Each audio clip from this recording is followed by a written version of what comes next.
National Bank has been on a tear this year.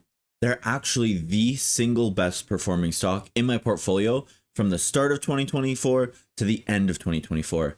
And it's beyond time that I did a video talking about these guys because their story and the reason why they're doing so well is actually really interesting.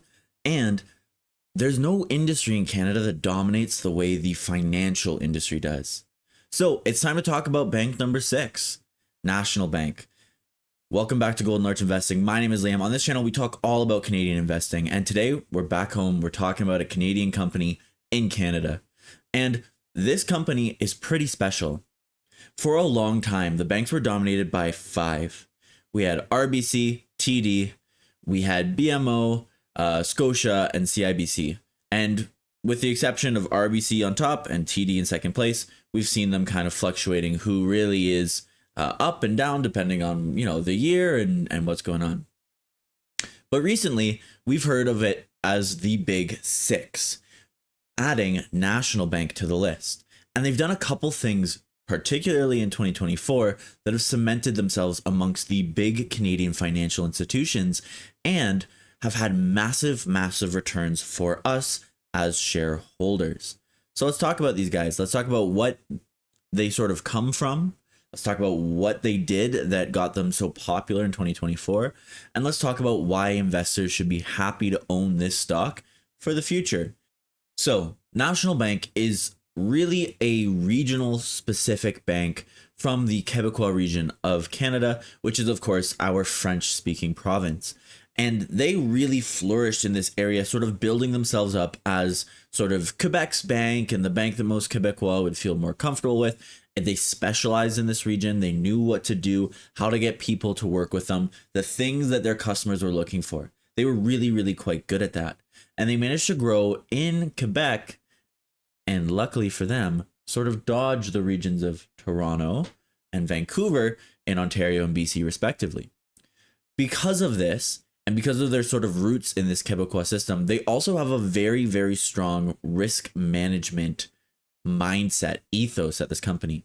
They've been looking at all of these hyperinflated mortgages and they're thinking to themselves, I don't know that we want to be a part of that market.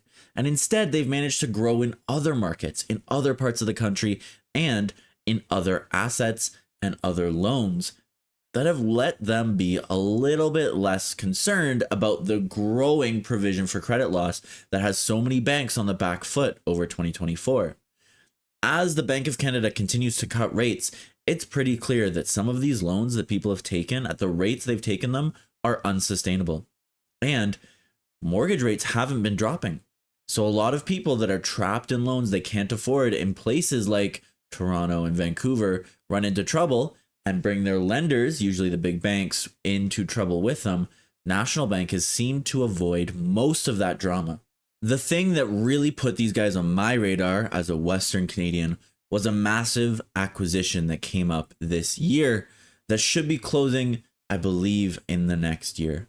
But National Bank are buying Canadian Western Bank, which is a regional player from the city of Edmonton that's spread throughout Alberta, British Columbia, honestly, even into Ontario. But that really was sort of a smaller bank, a regional bank that really focused on the west of Canada.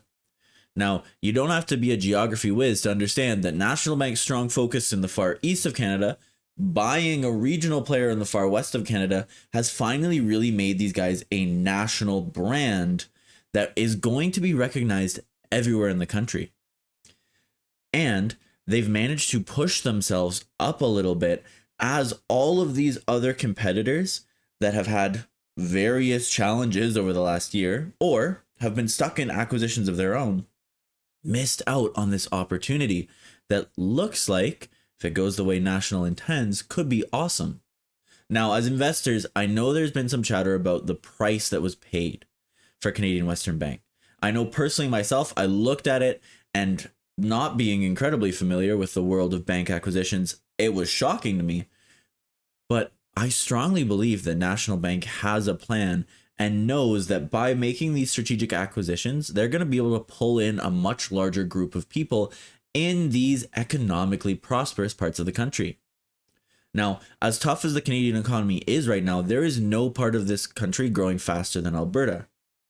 And getting access into parts of British Columbia, into the sort of Golden Horseshoe region of Ontario is just going to get you access to so many more people that aren't necessarily going to be mortgage holders in those big cities, which are where so much of our distress is coming from.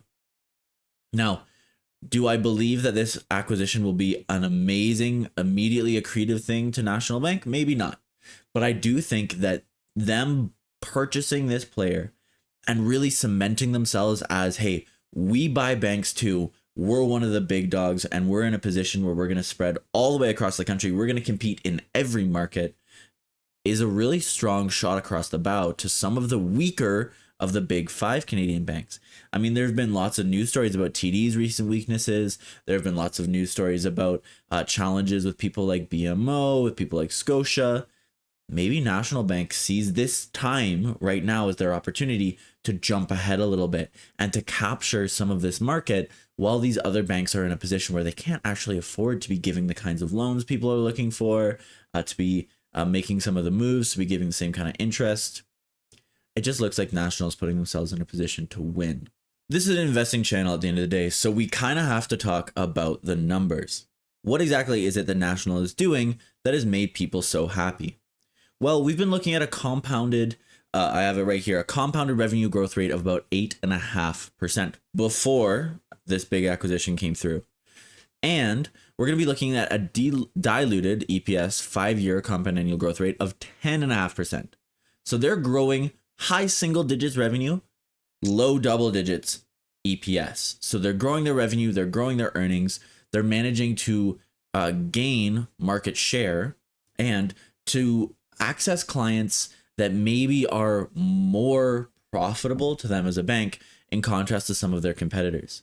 Now, one of the things that I see on this sheet, they're not necessarily going to be competing with people like Royal, who have so much of their revenue, so much of their success coming from things like wealth management.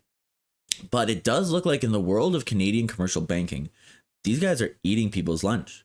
If you're an investor and you're looking for a bank play, which is probably because you're looking for safety, you're looking for dividends, maybe you're looking for sort of cautious growth, you want to keep it in the country, so because you're investing in your TFSA, you don't want to be paying withholding tax. National looks like a great option. They're an option that I've picked. Now, they're not a giant chunk of my portfolio, but they're an option that I've picked because comparing them to basically anyone that's not Royal Bank, I think I prefer them. They seem to be in a position where they're growing faster. They're doing a better job avoiding these PCLs, avoiding all that challenge. They've avoided some of these overheated markets, and now they're growing really quite quickly, really quite impressively. And because they're still sort of known as a regional player that is now expanded into a national player, they have room to grow. And I believe they will carve out more and more market share of people like Scotia or a BMO or even a TD, who each have their own focuses in different areas, and National might be able to swoop in. Just my opinion. We talked a little bit about who they are. We talked about what they've done this year. We talked about some quick numbers. Now let's talk about what I think is going to happen going forwards. And this is something that obviously is entirely speculation.